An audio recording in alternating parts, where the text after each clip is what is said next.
बिस्मिल्लाहिर्रहमानिर्रहीम।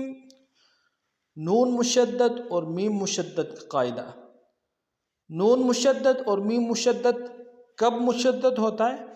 जब तीन दंदानों वाली अलामत नून के ऊपर आ जाए और ये तीन दंदानों वाली अलामत मीम के ऊपर आ जाए तो नून को नून मुशद्दद कहेंगे और मीम को मीम मुशद्दद कहेंगे।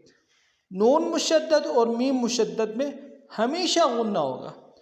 गुन्ना नाक में आवाज़ को स्टॉप करके रखना, रोके रखने को गुन्ना कहेंगे।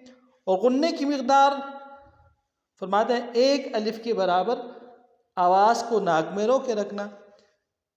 उसकी मिसाल जो हमारी मुट्ठी है, मुट्ठी में बंद उंगली है, उस बंद उंगली को दरमियानी हालत में पूरा खोलना, ये 1 अलिफ की मिक़दार है।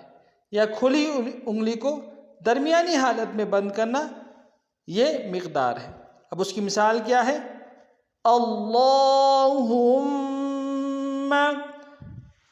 हुम्मा, मीम के ऊपर जो तशदीद है इसको मीम मुशद्दद कहेंगे। 1 अलिफ के बराबर हम इसको खींच रहे हैं। दूसरी मिसाल जन्नतिन, जन्नत, नून के ऊपर जो तशदीद है, 3 दंदाने वाली अलामत है, नून मुशद्दद है, इसमें हम क्या कर रहे हैं? गुन्ना कर रहे हैं।